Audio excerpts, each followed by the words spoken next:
পারিবারিক বিবাদের জেরে বাবা মায়ের বিরুদ্ধে সালিশি সভা ডেকেছিল মেজ ছেলে। সেই সালিশিতে গড়হাজির থাকার অপরাধে বাবা সহ দুই ছেলেকে বেধড়ক মারধরের অভিযোগ উঠল গ্রামের মোড়ল মাতব্বরদের বিরুদ্ধে। তবে শুধু মারধর করা নয়, মারধরের পর পরিবারটিকে একঘরে করে রাখার নিদান দেন গ্রামের মোড়ল মাতব্বররা। এমনই অভিযোগকে ঘিরে রীতিমতো শোরগোল পড়ল মালদার হরিশ্চন্দ্রপুর থানার সিমলা এলাকায়। ঘটনায় আক্রান্ত দুই ছেলের মধ্যে এক ছেলে বর্তমানে চিকিৎসাধীন চাচর সুপার স্পেশালিটি হাসপাতালে। তিনি সহ তার ভাইয়ের অভিযোগ, বাবা মায়ের সঙ্গে মেজ ভাইয়ের বিরোধ হয়। সে বিরোধের জেরে মেজ ভাই সালিসি ডাকে, কিন্তু মা বাবা অসুস্থ থাকার কারণে সালিসিতে গড়হাজির ছিল। সে অপরাধে মেজ ভাই সহ গ্রামের মোড়ল মাতব্বররা মিলে তাদের দুই ভাই সহ বাবাকে মারধর করেন। তবে শুধু মারধর করে ক্ষান্ত থাকেনি, তারা তাদের একঘরে করে রাখার নিদান দেয়। তাই গোটা ঘটনা জানিয়ে তারা পুলিশে অভিযোগ জানিয়েছেন, সুষ্ঠু বিচার দাবি করছেন। একটা পারিবারিক সমস্যা, বাবা মা এবং আমার মেজ ভাই, এটা নিয়ে একটা ছোট একটা ঘটনা ছিল। ঘটনার পরে আমার বাবাকে মানে মারধর করেছে আমার মেজ ভাই, আর আমার ছোট ভাইকে মেরেছে। সালিসি সভাটা যখন আসলো, এবার আসার পরে রাত্রে আমার ভাই চলে গেল। আমার বাবা বলল যে দেখো, আমি ভর্তি ছিলাম, ভর্তি চলাকালীন এখনও আমি খুব অসুস্থ অবস্থায় পড়ে আছি, আমি সেখানে যেতে পারবো না। ঠিক আছে, যেহেতু একটা ছোট সামান্য আমাদের পারিবারিক সমস্যা ছিল, আমার ভাইরা তো 7 ভাই আছে, ও বাপ চাচাকে ডেকে সেটা করতে পারতো, কিন্তু টিন পিটিয়ে ডাকলো, আমাকে মারেছে, আবার আমার উপরেই বিচার ডাকছে, আর আমি এরকম রোগে আক্রান্ত হয়ে পড়ে আছি, তারপরে আমাকে বিচারে যেতে হবে, আমি যেতে পারবো না। এই কারণে আমাদের গ্রামবাসী আমাদেরকে বয়কট করে দিয়েছে।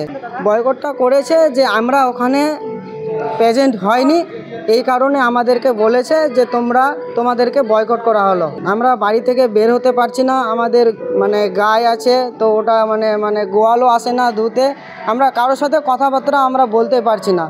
আমার মেজ ভাইয়ের সাথে হয়েছে, একটা ঝামেলা পেটেছিল, আর গ্রামবাসী হয়ে এখন বয়কট করে দিয়েছে আমাদেরকে। কারোর সাথে কথা বলতে পারবো না, কিছু করতে পারবো না, কারো জমিতে যেতে পারবো না, জমিতে পানি দিচ্ছে, মাগনাতে জল দিচ্ছে না, আমরা এখন নাথিন অবস্থায়, আমরা কিছুই করতে পারছি না।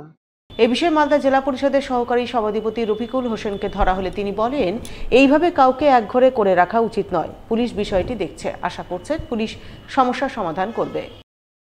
আমাদের সরকারের একটা আইনি ব্যবস্থা আছে, যেটা প্রত্যেকটা ক্ষেত্রে সামাজিক বিভিন্ন সমস্যার ক্ষেত্রে যেটা ফলো আপ হয়, তার সঙ্গে সঙ্গে কিছু কিছু সামাজিক ব্যাপার থেকেই যায়, যেখানে হয়তো আইনি জটিলতা থাকলে প্রথমে সামাজিকভাবে মেটানোর সেটা চেষ্টা করা হয়, সবসময় থানা পুলিশের কাছে দৌড়াদৌড়ি না করে। যখন ওটা ওভারকাম না করতে পারে, তারপরে আমরা থানা পুলিশে যাই।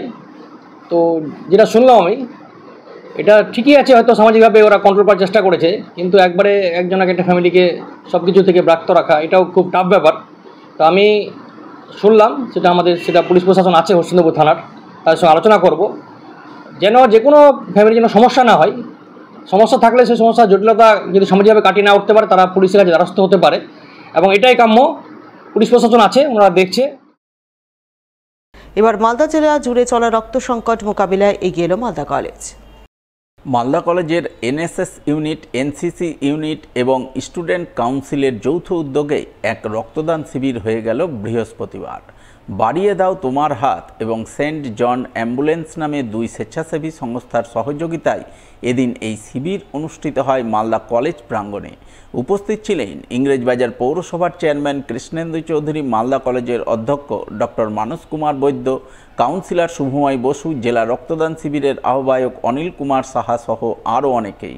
শুরুতেই রক্তদান করে রক্তদান শিবিরের আনুষ্ঠানিক সূচনা করেন মালদা কলেজের অধ্যক্ষ ডক্টর মানস কুমার বৈদ্য। এরপর এক এক করে মালদা কলেজের বর্তমান ও প্রাক্তন ছাত্রছাত্রীরা যেমন রক্তদান করেন, তেমনি রক্তদানে এগিয়ে আসেন কলেজের অধ্যাপক অধ্যাপিকারাও। সকলে মিলে রক্তদান করেন কার্যত উৎসবের মেজাজে। আজ মালদা কলেজ স্টুডেন্টস ইউনিয়ন এবং এনসিসি এবং এনএসএসের উদ্যোগে যৌথ উদ্যোগে ব্লাড ডোনেশন ক্যাম্পের আমরা আয়োজন করেছি। এই ব্লাড ডোনেশন ক্যাম্পে আনুমানিক 200 সংখ্যক ছাত্রছাত্রী এবং শিক্ষক রক্তদানের মাধ্যমে আজকে আমরা ব্লাড ডোনেশন ক্যাম্পটা করছি। আমাদের একটাই বার্তা যে এই রক্ত সংকটের সময় ছাত্রছাত্রীরা যেমন এগিয়ে এসে রক্তদানের মাধ্যমে যেমন ব্লাড ব্যাঙ্কে রক্ত শূন্যতা পূরণ করছে, আমরা চাই জনসাধারণ এবং বিভিন্ন ক্লাব সংগঠন যেগুলো আছে তারাও যেন দায়িত্ব নিয়ে যেন রক্ত শূন্যতাকে পূরণ করে। এনসিসি প্রফেসর আর আদার সবাই মিলে রক্তদান দান করার উদ্যোগটাকে বাহবা দিচ্ছেন, নিজেরাও দান করছেন। খুবই ভালো উদ্যোগ। শুধু পড়াশোনা করলে হবে না, সামাজিক কাজও করতে হবে। আমরা ওনাদের আহ্বান করলাম শহর পরিষ্কার করার জন্য, শহরটাকে ক্লিন করার জন্য, ডেঙ্গু না হয় তার জন্য আমরা আহ্বান জানালাম। বর্তমানে মালদা জেলা জুড়ে চলছে গ্রীষ্মকালীন তীব্র রক্ত সংকট। তাই এই সংকট মোকাবিলা করে মুমূর্ষু রোগীদের প্রাণ বাঁচাতে গেলেন পশ্চিমবঙ্গ রাজ্য সরকারি কর্মচারী ফেডারেশন নেতৃত্ব। আয়োজন করলেন এক রক্তদান শিবির। বৃহস্পতিবার রক্তদান শিবির অনুষ্ঠিত হলো কালিয়াচক ২ নম্বর ব্লকের বাঙ্গিটোলা গ্রামীণ হাসপাতালে কমিউনিটি হলে। উপস্থিত ছিলেন রাজ্যের মন্ত্রী সাবিনা ইয়াসমিন, কালিয়াচক ২ নম্বর ব্লক স্বাস্থ্য আধিকারিক ডক্টর কৌশিক মিস্ত্রি, পশ্চিমবঙ্গ রাজ্য সরকারি কর্মচারী ফেডারেশনের জেলা সভাপতি চিরঞ্জীবী মিশ্র সহ অন্যান্যরা। তাদের উপস্থিতিতে এদিন পশ্চিমবঙ্গ রাজ্য সরকারি কর্মচারী ফেডারেশনের কালিয়াচক ২ নম্বর ব্লক কমিটির সদস্যরা রক্তদান করেন বলে জানা গেছে।